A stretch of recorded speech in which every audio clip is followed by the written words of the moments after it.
ہمارے ہاں دین کا تصور ہی اتنا مدھم ہوتا چلا جا رہا ہے، اتنا میلا ہوتا چلا جا رہا ہے کہ ہماری ترجیحات میں دین کی تعلیم، سیرت کی تعلیم یہ ایک ثانوی نہیں بلکہ اس سے بھی دور کی حیثیت رکھتی ہے۔ ہمارے بچے مسجدوں میں قرآن پڑھنے سے آ رہی، ہم بھیج نہیں سکتے۔ فجر کے لیے نہیں اٹھتا کوئی بات نہیں، کالج کے لیے اٹھا لیتے ہیں۔ قاری صاحب اگر قرآن پڑھانے آئے ہیں نہیں آئے کوئی مسئلہ نہیں، لیکن اکیڈمی کا بڑا فکر ہوتا ہے کہ بچے نے سائنس پڑھی ہے کہ نہیں، بچے آپ کا کتنے اتنے نمبر ہیں جی، کتنے سائنس کے ساتھ آرٹس کے ساتھ، تم نے کیا پڑھا ہے؟ سائنس پڑھو، انگلش پڑھو۔ دین کا کیا ہے نا کچھ ٹھیکیدار دین کے کرتے ہیں باتیں ممبروں پہ چڑھ کے، کھڑا ہوتا ہے ایک امام ہم نے رکھا ہوا ہے نماز پڑھنے کے لیے، جب کوئی مر جائے گا تو بلا لیں گے، شادی پہ بلا لیں گے، کر لیں گے امام، اس کا یہی کام ہے۔ دنیا کو مسخر تم لوگوں نے کرنا ہے۔ حضرت صاحب یہ تو دنیا کو مسخر کرے گا، آپ کے مر جانے کے بعد آپ کا کیا ہوگا؟ کیونکہ آپ سے اس کے بارے میں پوچھا جائے گا۔ سامعین محترم،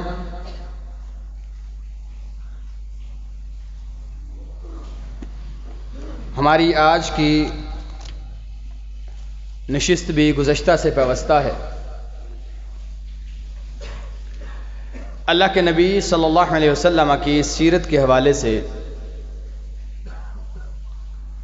جس تسلسل کا آغاز ہم نے کیا تھا، اللہ کی توفیق کے ساتھ ہماری آج کی نشست بھی اسی تسلسل کی اگلی کڑی ہے۔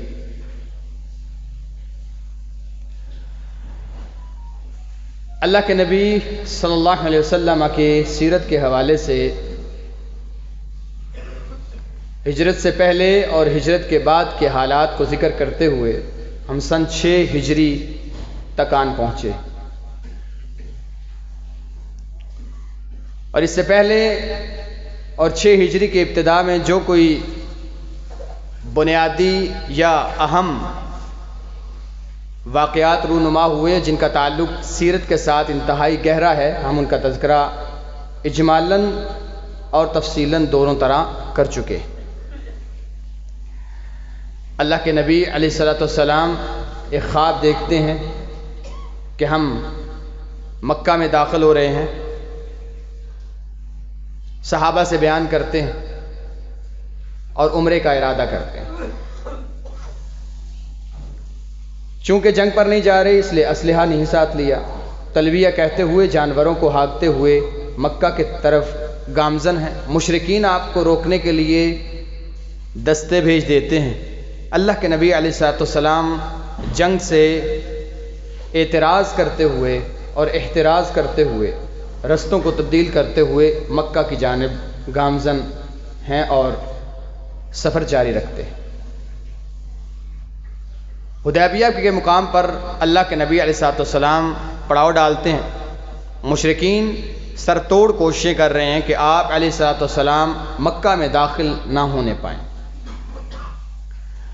اس کے لیے کئی ایک کاروائیاں کرتے ہیں، کچھ دستوں کو بھیجا جاتا ہے آپ کو روکنے کے لیے، آپ رستے کو تبدیل کر لیتے ہیں۔ پھر کچھ لوگوں کو بھیجا جاتا ہے کہ آپ واپس چلے جائیں، ہم آپ کو داخل نہیں ہونے دیں گے۔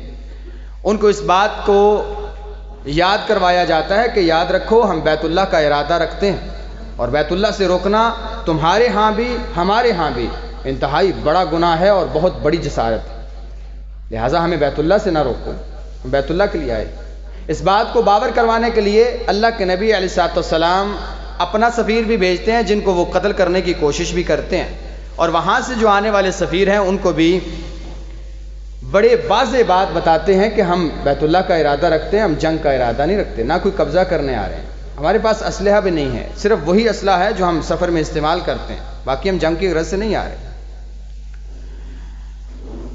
اللہ کے نبی علیہ الصلوۃ والسلام حضرت عمر رضی اللہ تعالیٰ عنہ کے مشورے کے ساتھ حضرت عثمان کو سفیر بنا کے بھیجتے ہیں۔ وہ وہاں جا کے سارے سرداروں سے ملاقات کرتے ہیں اور سب کو یہ بتاتے ہیں کہ ہم بیت اللہ کا طواف کرنے آ رہے ہیں اور کوئی ایسا ہمارا ارادہ نہیں ہے جس سے تم خوف زدہ ہو۔ 2 سرداروں کو مشرکین مکہ بھی بھیجتے ہیں جو اپنے وقت کے اور اپنے قبیلے کے انتہائی مایہ ناز، ذہین، فتین اور سلجھے ہوئے اور شستہ گفتگو کرنے والے لوگ ہیں جن پر مشرکین مکہ اعتماد بھی کرتے ہیں۔ وہ اللہ کے نبی علیہ الصلوۃ والسلام کے پاس بھیج دیتے ہیں کہ جائیں ذرا پتہ کر کے آئیں کہ کیا معاملہ ہے، اور ان کو سمجھا کے آئیں کہ ہم آپ کو بیت اللہ میں داخل نہیں ہونے دیں گے۔ ان میں ایک حلیس ہے جو حبیش حبشی قبیلوں کا احابیش کا سردار ہے، اور ایک عروہ بن مسعود الثقفی ہے جو طائف کے قبیلوں کا سردار ہے اور انتہائی پڑھا لکھا اور زیرک انسان. یہ دونوں گفتگو کرنے کے بعد جب واپس جاتے ہیں تو یہ بتاتے ہیں کہ ایک بات یاد رکھو کہ اللہ کے نبی علیہ الصلوۃ والسلام کے صحابہ اپنی جان دے دیں گے اور اللہ کے نبی علیہ الصلوۃ والسلام اور دین پر آنچ نہیں آنے دیں گے، لہٰذا ان کے ساتھ لڑنے کی تو بالکل سوچنا بھی نہ. رہا معاملہ ان کا بیت اللہ کی طرف سفر، تو ان کی گفتگو سے، ان کی تیاری سے اور ان کے چال ڈھال سے پتہ چلتا ہے کہ وہ تمہارے ساتھ لڑنا نہیں چاہتے، وہ صرف عمرے کا ارادہ رکھتے ہیں. لہٰذا ہماری بات مانو تو ان کے ساتھ معاہدہ کر لو، صلح کر لو یا ان کا رستہ چھوڑ دو. یہ جو معاملات تم کر رہے ہو کہ بیت اللہ میں داخل نہیں ہونے دیں گے، مکہ میں داخل نہیں ہونے دیں گے، یہ معاملات ٹھیک نہیں ہے. جو بڑے بڑے شیاطین ہیں وہ اس بات کو ماننے سے انکار کر دیتے ہیں، اور مشرکین مکہ کے جو اوباش قسم کے نوجوان ہیں وہ اس بات پر مصر ہیں کہ جنگ ہو یا کوئی نہ کوئی شرارت بازی ایسی کی جائے جس سے مسلمانوں کو نقصان پہنچایا جائے اور دونوں طرف سے آگ بھڑکے اور جنگ شروع ہو جائے. لیکن اللہ تعالیٰ یہ چاہتے نہیں ہیں، اور ہوتا وہی ہے جو اللہ تعالیٰ چاہتے ہیں.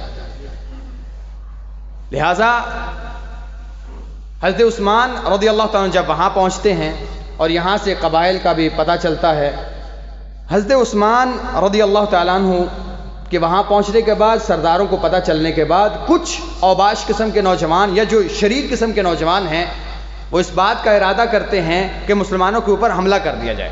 یہ مشرکین کی ایک اور چال تھی کہ جب انہیں اس بات کا پتہ چلا کہ مسلمان بیت اللہ میں داخل ہونا ہی چاہتے ہیں اور جو بھی جاتا ہے ان کی باتوں سے متاثر ہو کے واپس آ جاتا ہے، لہٰذا وہ یہی آ کے ہمیں مشورہ دیتا ہے کہ مسلمانوں کو بیت اللہ سے روکو نہیں، وہ جنگ کے لیے نہیں آ رہے، لہٰذا کوئی تو ایسا معاملہ کیا جائے جس سے یہ شرارت کی آگ بڑھے اور جنگ کی آگ جل جائے اور دونوں قبائل میں، دونوں فریقین میں جنگ شروع ہو جائے.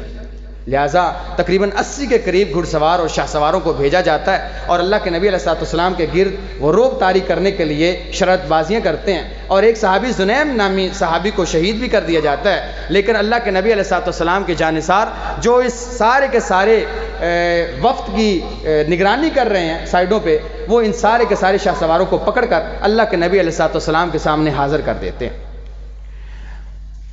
کمال کی جرت اور کمال کی بہادری اور کمال کا ظرف ہے اللہ کے نبی علیہ الصلوۃ والسلام کا، باوجود اتنی بڑی جرت کے اللہ کے نبی علیہ الصلوۃ والسلام ان کو معاف کر دیتے ہیں. لیکن رکھتے اپنے پاس ہیں کہ ان کو معاف کر دو، انہوں نے قتل تو کیا ہے، لہٰذا جرت بہت بڑی کی ہے انہوں نے، ایسا ان کو معاف کر دیں، جانے دیں، کیونکہ ہم جنگ نہیں کرنا چاہتے. اور یہ کمال حکمت عملی ہے اللہ کے نبی علیہ الصلوۃ والسلام کی. اس کے بعد ایک اور معاملہ پیش آتا ہے جسے تاریخ میں بیت رضوان کا معاملہ کہا جاتا ہے. اللہ کے نبی علیہ الصلوۃ والسلام ابھی یہیں پہ ہیں اور مشرکین مسلسل شرارت بازی کر رہے ہیں. اللہ کے نبی علیہ الصلوۃ والسلام کو اڑتی اڑتی ایک خبر ملتی ہے، اور وہ خبر یہ ہے کہ حضرت عثمان رضی اللہ تعالیٰ عنہ کو شہید کر دیا گیا. اور چونکہ ایک دفعہ یہ پہلے بھی ہو چکا تھا، یعنی مشرکین مکہ غداری میں تو پیش تھے، اور پہلے بھی قبائل ایسے تھے کہ جو اللہ کے نبی علیہ الصلوۃ والسلام نے کچھ لوگوں کو بھیجا، ان کو شہید کر دیا گیا، اور جو اللہ کے نبی علیہ الصلوۃ والسلام نے ابھی سفیر بھیجا تھا اور اپنا اونٹ دے کے بھیجا تھا، اس اونٹ کو بھی مار دیا انہوں نے، اور صحابی کو بھی اور سفیر کو بھی قتل کرنے کی جرت اور جسارت کی تھی، لہٰذا وہ بچ نکلے. تو اللہ کے نبی علیہ الصلوۃ والسلام کو جب یہ پتہ چلا کہ حضرت عثمان رضی اللہ تعالیٰ عنہ کو شہید کر دیا گیا، تو اللہ کے نبی علیہ الصلوۃ والسلام نے صحابہ کو بلایا اور کہا کہ ہم بیعت کرتے ہیں، آؤ میرے ہاتھ پہ ہاتھ رکھ کے میرے ساتھ عہد کرو، وعدہ کرو، میرے ساتھ بیعت کرو. کس بات پہ؟ لا نبرح حتی نناجز القوم، ہم یہاں سے تب تک واپس نہیں جائیں گے جب تک حضرت عثمان کا بدلہ نہیں لے لیتے. صحابہ جوک در جوک اکٹھے ہوئے، اللہ کے نبی علیہ الصلوۃ والسلام کے ساتھ بیعت کی. یہ بیعت کہاں ہوئی اور کس بات پہ ہوئی، اس کا تذکرہ قرآن میں موجود ہے. تحت الشجرہ کے الفاظ ہیں. ایک کیکر کا درخت تھا، اللہ کے نبی علیہ الصلوۃ والسلام اس کے نیچے بیٹھے تھے، تشریف فرما تھے. جو صحابہ کو پتہ چلا، جو قریب تھے، انہوں نے فوراً کی، باقیوں میں منادی ہوئی کہ اللہ کے نبی علیہ الصلوۃ والسلام اپنے ہاتھ پر بیعت لے رہے ہیں. لہٰذا سارے کے سارے صحابہ، ان کی تعداد تقریباً 1400 کے قریب تھی، یہ سارے کے سارے صحابہ اللہ کے نبی علیہ الصلوۃ والسلام کی ہاتھ پر بیعت کرنے کے لیے پہنچ جاتے ہیں. اور جو بھی صحابی آپ علیہ السلام کے پاس آتا ہے وہ موت پر بیعت کرتا ہے. یہ بعض روایات میں ہے کچھ لوگوں نے بیعت اس بات پر کی کہ ہم واپس نہیں ہٹیں گے, کچھ نے موت پر بیعت کی کہ ہم مر جائیں گے, واپس نہیں جائیں گے, ڈٹے رہیں گے, اللہ کے دین کے لیے اپنے سر تن سے جدا کروا لیں گے. جب تک اللہ کے نبی علیہ السلام کے ساتھ ہیں اور جسم میں جان اور رگوں میں خون کی گردش باقی ہے, ہم ان مشرکین کے ساتھ لڑتے رہیں گے. یہ آپ علیہ السلام کے ساتھ ہمارا وعدہ رہا.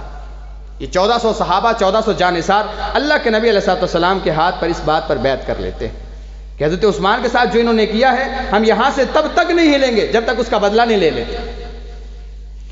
یہ جو 1400 صحابہ نے اللہ کے نبی علیہ السلام کے ہاتھ پر بیعت کی تھی, اس کی اپنی فضیلت ہے.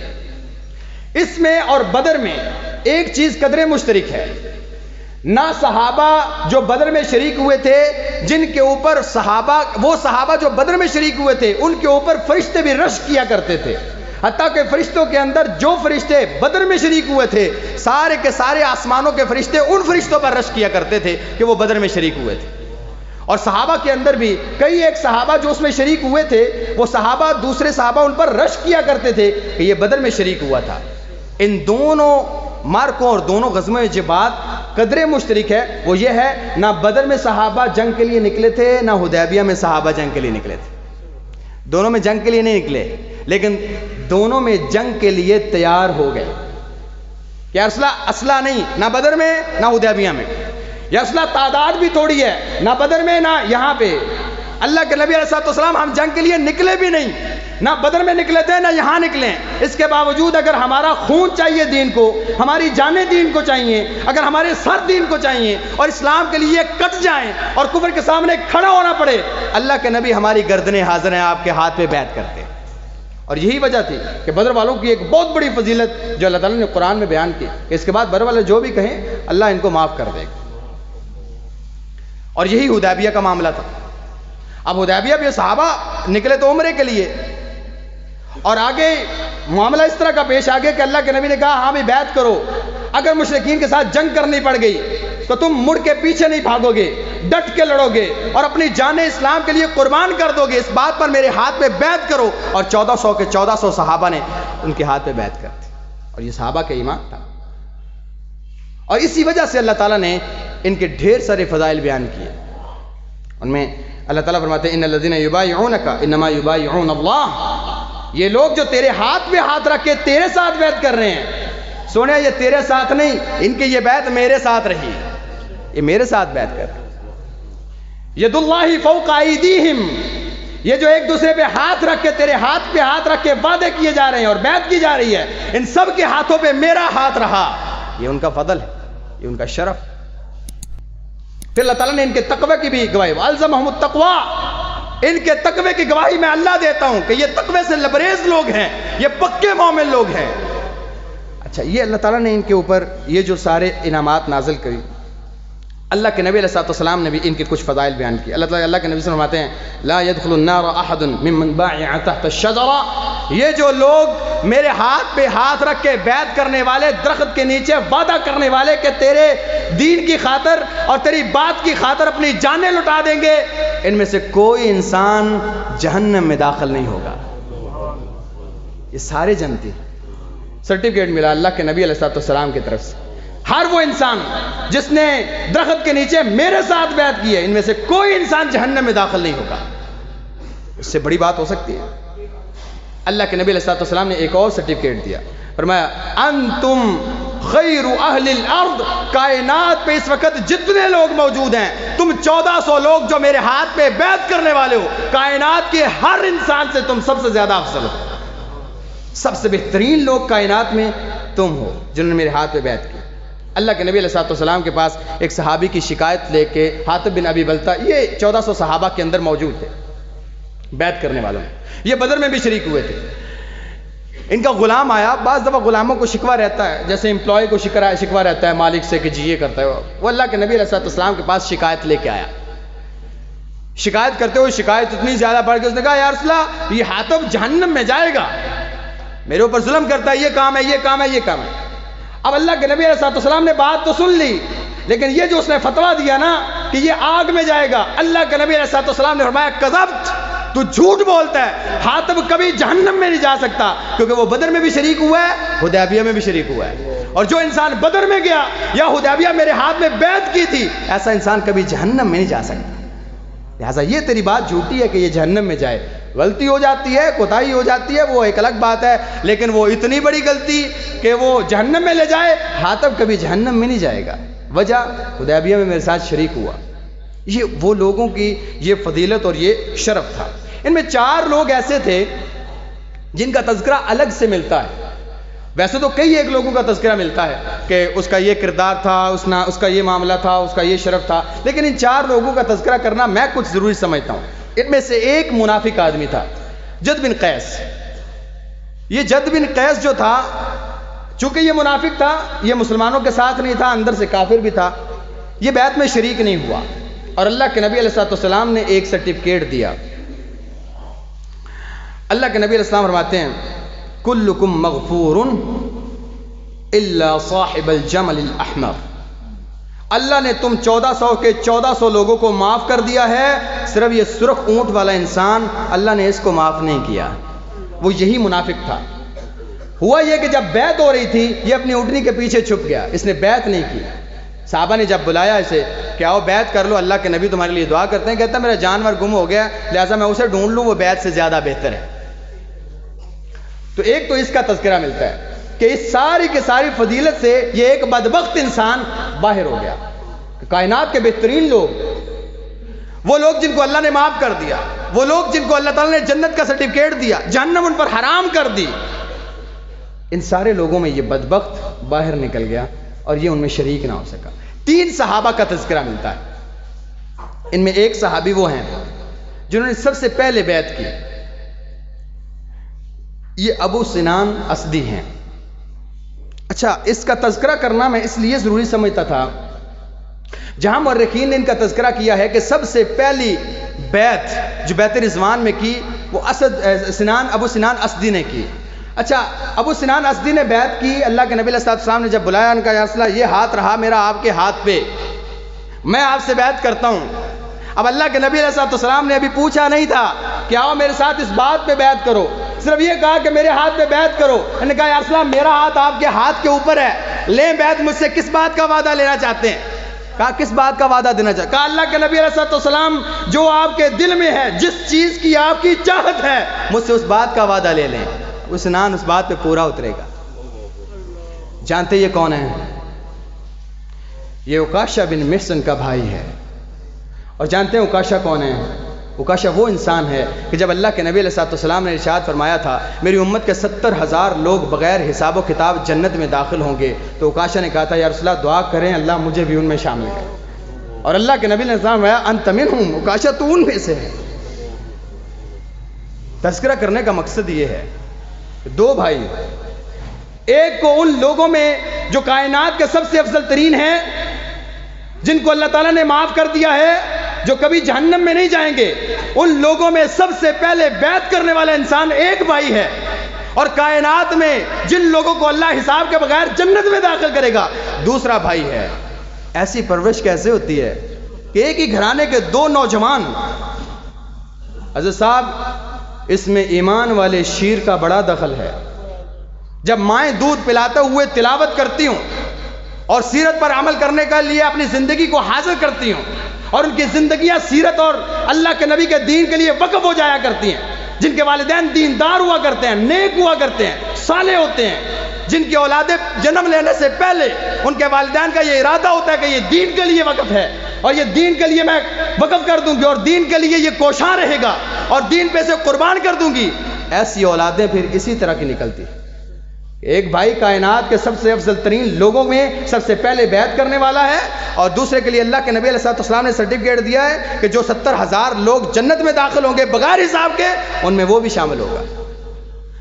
جس کے بیٹے اس طرح کے ہیں, آپ حساب لگائیں اس کے والدین کس طرح کے ہوں گے. اور یقین مانیں یہ اولادیں تب اس طرح کی نکلتی ہیں جب والدین اس طرح کے ہوتے ہیں. ہمارے ہاں دین کا تصور ہی اتنا مدھم ہوتا چلا جا رہا ہے, اتنا میلا ہوتا چلا جا رہا ہے کہ ہماری ترجیحات میں دین کی تعلیم، سیرت کی تعلیم یہ ایک ثانوی نہیں بلکہ اس سے بھی دور کی حیثیت رکھتی ہے۔ ہمارے بچے مسجدوں میں قرآن پڑھنے سے آ رہی، ہم بھیج نہیں سکتے۔ فجر کے لیے نہیں اٹھتا کوئی بات نہیں، کالج کے لیے اٹھا لیتے ہیں۔ قاری صاحب اگر قرآن پڑھانے آئے ہیں نہیں آئے کوئی مسئلہ نہیں، لیکن اکیڈمی کا بڑا فکر ہوتا ہے کہ بچے نے سائنس پڑھی ہے کہ نہیں، بچے آپ کا کتنے اتنے نمبر ہیں جی، کتنے سائنس کے ساتھ آرٹس کے ساتھ، تم نے کیا پڑھا ہے؟ سائنس پڑھو، انگلش پڑھو، دین کا کیا ہے نا کچھ ٹھیکیدار دین کے کرتے ہیں باتیں ممبروں پہ چڑھ کے، کھڑا ہوتا ہے کہ امام ہم نے رکھا ہوا ہے نماز پڑھنے کے لیے، جب کوئی مر جائے گا تو بلا لیں گے، شادی پہ بلا لیں گے، کر لیں گے امام، اس کا یہی کام ہے۔ دنیا کو مسخر تم لوگوں نے کرنا ہے۔ حضرت صاحب یہ تو دنیا کو مسخر کرے گا، آپ کے مر جانے کے بعد آپ کا کیا ہوگا؟ کیونکہ آپ سے اس کے بارے میں پوچھا جائے گا کہ سب کچھ سکھایا، جو سکھانا تھا وہی نہیں سکھا سکے، اور تو نے سب کچھ دیا، جو دینا تھا وہی نہیں دے سکے۔ تیرے نزدیک دین کی اہمیت اتنی رہ گئی کہ تو نے اسے سکھانا گوارا نہیں کیا۔ اللہ کی قسم اٹھا کے کہتا ہوں، نام نہیں لیتا، لیکن چونکہ میں ایک ٹیچر بھی ہوں، میں جانتا ہوں کہ ہمارے نوجوان نسل کس طرح کی تیار ہو رہی ہے۔ ان سے اگر عقیدے کی بات پوچھی جائے نا بھائی جان، عقیدے کا ایک سوال پوچھا جائے، صرف یہ پوچھا جائے کہ آپ اللہ کے بارے میں کیا جانتے ہیں، بڑی دور کی بات ہے کہ انہیں پتا ہو، انہیں کوئی پتہ نہیں۔ تصورات اور خیالات میں ان کو پتہ ہے ایک اللہ کی ذات ہے وہ، اور شاید اس طرح کا تصور ہے کہ جتنے عذاب اور جتنے معاملات اور جتنے غصے کے معاملات ہیں وہ اسی طرف ہیں، کیونکہ خیر کے معاملات کے لیے تو ہم نے اوروں کو ڈھونڈا ہوا ہے۔ اور اللہ کے نبی علیہ السلام کے بارے میں پوچھا جائے تو یہی ہے کہ وہ بڑے رحیم تھے، شفیق تھے، اس نے فلاں کو معاف کر۔ سیرت کیا تھا، کردار کیا تھا، زندگی کیا تھی، آپ علیہ السلام کی اہمیت کیا ہے، آپ کا مقام کیا ہے، مرتبہ کیا ہے، اور ہم اگر ان کی نافرمانی کرتے ہیں تو ہم پر کیا واجب، یہ کچھ بھی نہیں پتا۔ اور آپ جانتے ہیں دین سے دوری کی سب سے بڑی وجہ کیا ہے؟ وہ اللہ تعالیٰ نے قرآن میں بیان کیا، انما یخشی اللہ من عبادہ العلماء۔ اگر تم دیکھو کوئی انسان اس بات کی قدر کرتا ہے کہ یہ اللہ کا حکم ہے، یہ دین کا حکم ہے، یہ شریعت کا حکم ہے، جان لو کہ وہ اللہ کو جانتا ہے۔ اور جو انسان اسے ناک میں بیٹھی ہوئی مکھی تصور کرتا ہے، آئی اور اڑا دی، اللہ کے احکامات کو پامال کرتا گیا، اللہ کے احکامات کی قدر نہیں ہے، اللہ کی نافرمانی کرتا ہے، جان لو کہ وہ اللہ کو جانتے ہی نہیں ہے، اس کے نزدیک اللہ کی بات کی قدر ہی نہیں ہے۔ اور ہمارے ہاں دین سے دوری کی سب سے بڑی وجہ یہی ہے کہ ہم جو گناہ کر لیتے ہیں، گناہ کو گناہ تصور نہیں کرتے، گناہ کو گناہ سمجھتے نہیں۔ اس کی وجہ یہ ہے ہم نے اللہ کی ذات کو پہچانا ہی نہیں، کیونکہ اللہ سے سب سے زیادہ ڈرنے والے لوگ علماء ہوتے ہیں۔ کیوں؟ وہ اللہ کو جانتے ہیں، اس لیے وہ نافرمانی کرتے ہوئے ڈرتے ہیں کہ میں کس کی نافرمانی کر رہا ہوں۔ ہمارے بچے بے ببانگے دہل اور نہ ڈر ہو کے، بے خوف ہو کے نافرمانی کرتے ہیں۔ وجہ وہ اللہ کو جانتے ہی نہیں ہیں۔ بھائی صاحب آپ نے بتایا نہیں کہ اللہ کون ہے، آپ نے بتایا نہیں کہ اللہ کون ہے، حرام اور حلال کی تمیز ہی نہیں بتائی۔ حضرت حسن یا حسین کھجور لی، صدقے کی کھجوریں پڑی تھیں، تربیت کیسے ہوتی ہے، کھجور لی، کھجور صدقے کی، زکوٰۃ کی، آپ کو پتا ہے سید خاندان پر زکوٰۃ حرام ہے، لی، بچے تھے، چلتے چلتے لی کھجور منہ میں ڈال، اللہ کے نبی علیہ السلام نے فوراً دیکھا، انگلی حلق میں ڈال کے کھجور باہر نکال دی، کہا اس کو باہر نکالو، سید خاندان پر صدقہ جائز نہیں ہے۔ یعنی تمیز سکھائی کہ آپ کے لیے کیا جائز ہے اور کیا ناجائز ہے۔ اس کے لیے اگر حلق میں انگلی ڈالنی پڑی تو تب بھی ڈالی، یہ نہیں کہا کہ بچہ ہے کھا لے گا تو کیا، اللہ معاف کرنے والا۔ جیسے ہم کہتے ہیں بچے ہیں جی کبھی کبھی ہے، کیڑا کوئی روز ہونا ہے، نہیں، ایسا نہیں۔ اللہ کے نبی علیہ السلام کی سیرت سے بھی دوری، وجہ کیا ہے؟ ہم اللہ کے نبی علیہ السلام کو جانتے نہیں ہیں، ہم نے صرف یہ سنا ہوا ہے کہ اللہ کے نبی علیہ السلام کی ایک ذات تھی، کافروں پر شفقت کرتے تھے، بچوں پر شفقت کرتے تھے، عورتوں پر شفقت کرتے تھے، وہ معاف کر دیتے، بس یہی ہم نے سنا۔ ان کا اللہ کے ہاں مقام کیا تھا، ان کو ماننے والے لوگ کس طرح کے تھے، ان کی بات کی اہمیت کیا ہے، کہ ہم سنتے ہیں کہ عبداللہ بن عمر کا ایک بیٹا بلال بھی تھا، جنہوں نے کہا تھا ابا جان عورتیں اگر مسجد میں جانے کا کہیں گے تو میں روکوں گا، عبداللہ بن عمر کہتے ہیں پتر اللہ کے نبی علیہ السلام نے فرمایا ہے کہ عورتیں اگر مسجد جانے کی اجازت مانگے تو انہیں جانے دیا کرو۔ بلال کہتے ہیں یا رسول اللہ ابا جان وہ بات اور تھی، آپ کا دور تھا، اب دور بدل گیا ہے، اب مجھے تو کوئی کہے گی کہ میں مسجد جانا تو میں نے تو نہیں جانے دینا۔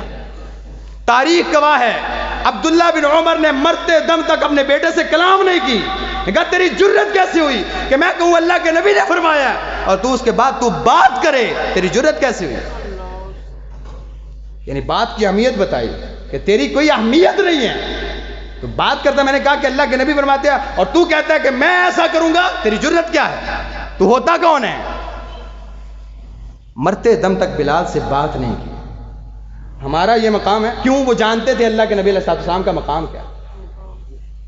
ایک تو یہ تھے ابو سنان استی جو عکاشہ بن محصن کے بھائی تھے، دوسرے صحابی تھے سلمہ بن اکوا رضی اللہ تعالیٰ عنہ۔ یہ آئے اللہ کے نبی علیہ السلام نے کہا سلمہ بیعت کرو، کہا یا رسول اللہ بیعت کرتا ہوں، مر جاؤں گا، کٹ جاؤں گا، مڑوں گا نہیں، پھروں گا نہیں، آپ کے ساتھ لڑتا رہوں گا، کھڑا رہوں گا، بدلہ لے کے جاؤں گا۔ بیعت ہو گئی، تھوڑی دیر بعد پھر کہتے ہیں سلمہ بیعت کرو، کہا یا رسول اللہ ابھی تو کی ہے، کہا پھر صحیح، پھر بیعت کی۔ جب لوگ ختم ہو گئے کہا سلمہ بیعت کر لو، کہا یا رسول اللہ ابھی 2 دفعہ کیا ہے، کہا پھر تیسری دفعہ کرو۔ یہ واحد صحابی ہے جنہوں نے 3 دفعہ اللہ کے نبی علیہ السلام کے ہاتھ پہ بیعت کی، اور آپ وسلم نے ایک چمڑے کی ڈھال ان کو دی کہ یہ آپ اپنے پاس رکھ لیں۔ ایک ان کا تذکرہ ملتا ہے۔ ایک چوتھے صحابی ہیں، تیسرے صحابی ہیں جو سب سے افضل ہے۔ جب سارے بیعت کر رہے تھے، چونکہ یہ افواہ ابھی افواہ تھی، اس کے بارے میں کوئی بڑی خبر ایسی نہیں آئی تھی جو تصدیق کی جا سکے، ابھی بات سنی تھی اور خبر سنی تھی اور اللہ کے حکم سے بیعت کر لی، اور اللہ تعالیٰ نے حکم دیا تھا بیعت کرنے کا تاکہ مسلمانوں کے دلوں کو جانچا جائے کون تیار ہے اس بات کے لیے کہ وہ اللہ کے دین کے لیے اور اللہ کے نبی علیہ السلام کی بات پر کٹ مرے، اور اپنے سر سے تن کو جدا کرنے کے لیے تیار کون ہوتا ہے۔ ان کے دلوں کا امتحان لیا جائے۔ اللہ کے نبی علیہ السلام نے فرمایا یہ جو فضیلت ہے، یہ جو شرف ہے، تم لوگوں کو اللہ نے معاف کیا، تمہارے اوپر جہنم کی آگ حرام کی، تم جنت کے حقدار بنے، تمہارے لیے ڈھیر سے شرف اور فضل، اور یہ تمہاری اللہ کے ساتھ جو بیعت ہے یہ بہت بڑا مقام ہے۔ عثمان اس بیعت سے پیچھے نہیں رہا، اگر تو وہ زندہ ہے تو ھذا ید عثمان، اللہ کے نبی علیہ السلام نے اپنے ہاتھ پہ دوسرا ہاتھ مارا، کہا یہ ہاتھ عثمان کا رہا، میں عثمان کی طرف سے خود بیعت کرتا ہوں کہ عثمان اس بیعت میں شریک ہے، اور یہ سارے کے سارے فضائل اور مناقب عثمان اس میں شریک ہے۔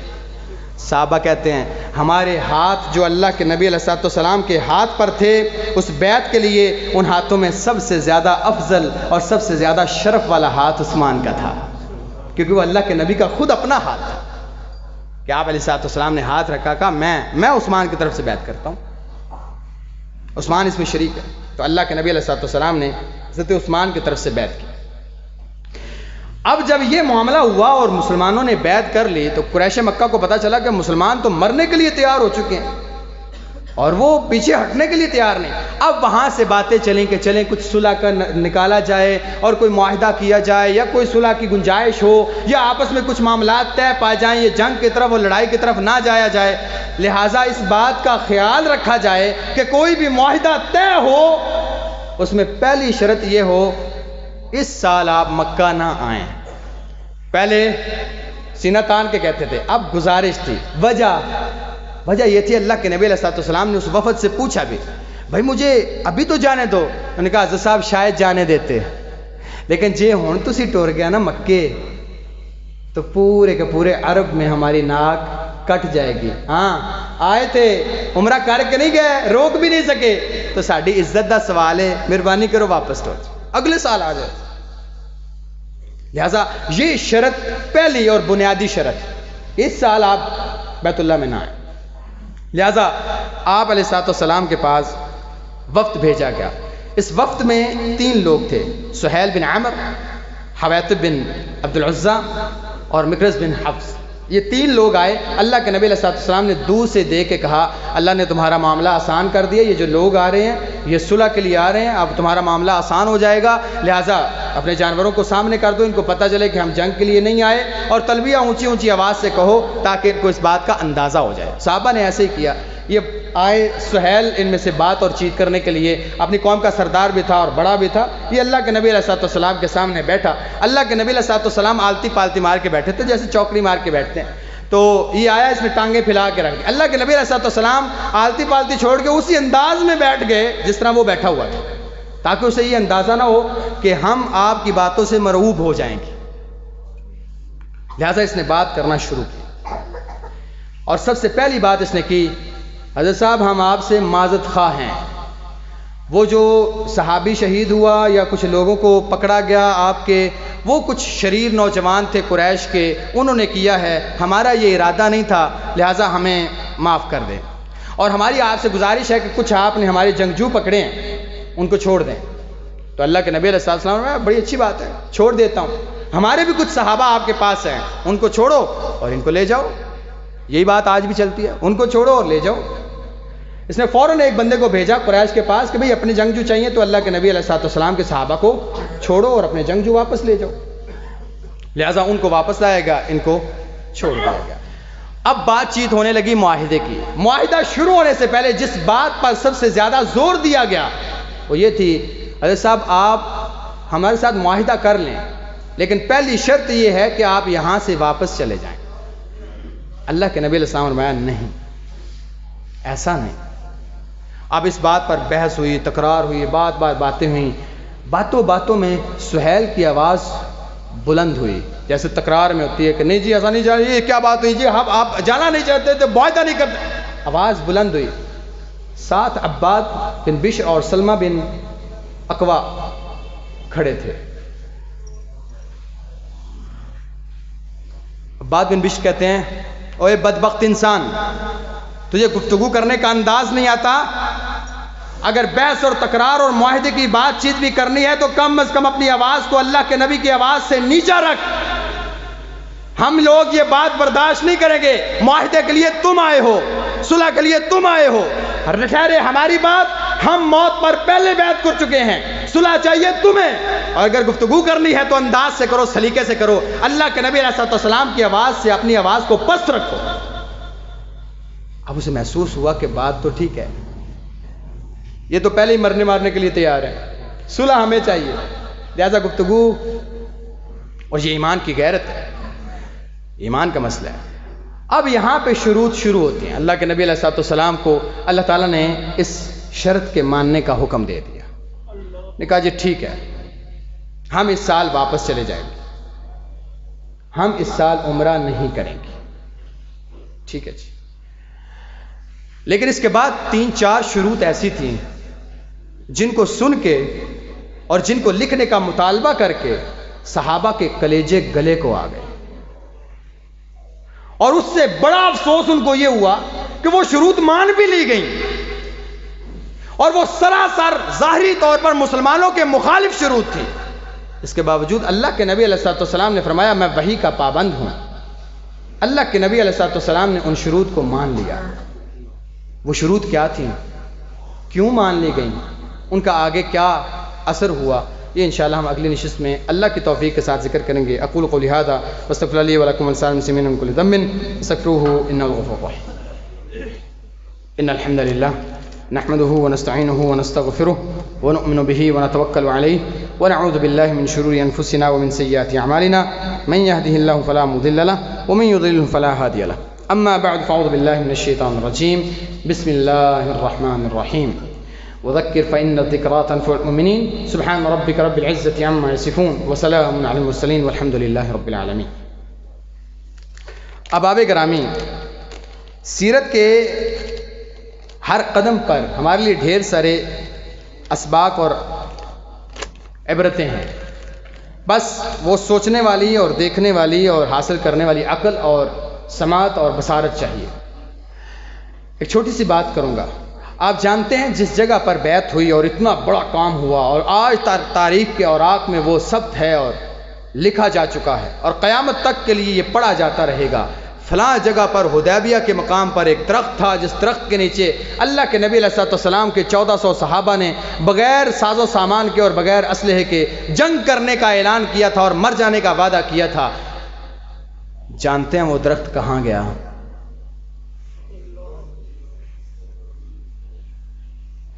بعض صحابہ کہتے ہیں کہ ہمیں وہ درخت بھی بھول گیا. ہم جاتے تھے, ہم پوچھتے تھے بعض تابعین, ہم کہتے تھے ہمیں کو نہیں پتا, یہیں پہ تھا کہیں. اس سے ایک بات تو یہ پتہ چلتی ہے کہ صحابہ ان چیزوں کا اہتمام نہیں کرتے تھے کہ وہ درخت وہ بڑا قابل برکت ہے اور یہاں پہ چار دیواری کی جائے اور یہاں پہ کہا جائے جی یہ وہ جگہ ہے جہاں اللہ کے نبی علیہ السلام نے بیٹھ کے بیعت کی تھی اور اللہ نے قرآن میں ذکر کیا. اس بات کا اہتمام نہیں کیا. بعض صحابہ کو وہ درخت یاد بھی تھا, لیکن وقت گزرنے کے ساتھ حضرت عمر کا دور آیا اور اس دور میں انہوں نے وہ درخت کٹوا دیا. پتہ ہے کیوں؟ اس لیے کہ تابعین کی ایک جماعت وہاں پہ جب بھی گزرتی 2 رکعت نماز پڑھتی. حضرت عمر رضی اللہ تعالیٰ نے فرمایا یہ نماز کیوں پڑھ رہے ہیں؟ کہا جی یہ وہ درخت ہے نا جہاں پہ اللہ کے نبی علیہ السلام نے بیعت لی تھی. ہاں تو بیعت لی تھی تو بیعت لی تھی, بات ختم.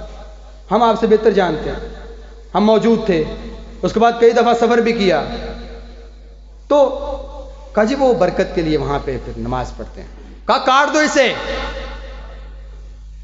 اسے کاٹ دو, جہاں نماز کا وقت ہو نماز پڑھو. اس طرح کی باتوں کا اگر تم اتنا خیال کرنا شروع کرو گے اور اس طرف اتنی توجہ دینا شروع کرو گے, ابھی تو تم نماز پڑھتے ہو, کل کو یہاں پہ حاجت روائی شروع ہو جائے گی. اور یہی ہونا تھا.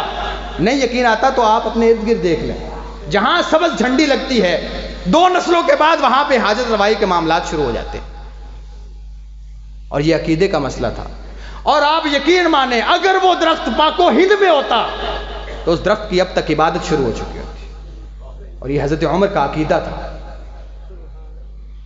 کہ نماز پڑھنی ہے تو مسجد کا معاملہ ہے, جہاں بھی وقت ہو نماز پڑھ لو. یہ کیا بات ہے یہاں سے گزرتے ہوئے اس درخت کے پاس جا کے نماز پڑھنی ہے. اور حضرت عمر کی یہ دور اندیشی تھی اور مضبوط عقیدہ تھا. اللہ کی قسم اٹھا کے کہتا ہوں حضرت عمر وہ درخت نہ کاٹتے, آج اسی درخت پر کئی رسیاں بندھی ہونی تھی جہاں پہ منتیں مانی جانی تھی. تو حضرت عمر نے وہ کاٹ کے امت پر احسان کر دیا کہ امت اس کو بھول ہی گئی کہ یہاں پہ کوئی درخت بھی تھا. اور یہاں پہ یہ حضرت عمر کے علاوہ کوئی کرتا تو شاید گستاخی کا فتویٰ بھی لگتا. یہاں پہ تو سارے مفتی پھرتے ہیں, ہر گلی میں مفتی ہے. جس نے کسی سے رنجش نکالنی ہو وہ گستاخ کا فتویٰ لگائے اور قتل کر دے, قانون ہی کوئی نہیں ہے. پچھلے دنوں بھی ایک بندے کو قتل کر دیا کہ گستاخ کا فتویٰ لگا کے. ایسے جاہل لوگ ہیں. اللہ کا واسطہ ہے کسی کا بوجھ اپنے سر پہ نہ اٹھائیں. جو چیز آپ کے لیے ہے, آپ کا جاننا ضروری ہے, آپ کے کرنے کی ہے, وہ کریں.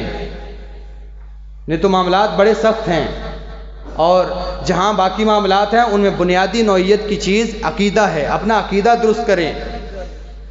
اگر عقیدہ ہے تو کائنات کی سب سے بڑی نعمت آپ کے پاس ہے, اور اگر عقیدہ نہیں ہے اور آپ کو نہیں پتا, اللہ کی قسم صرف اور صرف آپ گوشت کا پہاڑ ہیں, آپ جانوروں سے بھی بدتر ہیں. کہ اگر آپ کو عقیدے کا پتہ نہیں, اللہ کی الوہیت کا پتہ نہیں, ربوبیت کا پتہ نہیں, آپ صرف گوشت کا چلتا پھرتا پہاڑ ہے. اور اسی طرح اللہ تعالیٰ نے اس لیے فرمایا ہم کل انعام بل ہم اضل, جانور ہیں بلکہ جانوروں سے بدتر ہیں. میری پہچان ہی نہیں ہے, سب کچھ پتا ہے سوائے میرے. لہذا عقیدہ درست کریں, اللہ کی پہچان حاصل کریں, شرک سے باز آ جائیں. اللہ تعالیٰ سے دعا ہے اللہ تعالیٰ ہم سب کے گناہوں کو معاف فرما, ہم سب کے نیک اعمال قبول فرما. اللہ جو سنا ہے سنایا ہے ہمارے لیے صدقہ جاریہ بنا. ربنا تقبل منا انک انت السمیع العلیم وتب علینا انک انت التواب الرحیم. وصلی اللہ تعالی علی خیر خلق محمد وعلی آلہ وصحبہ اجمعین برحمتک یا ارحم الراحمین, آمین.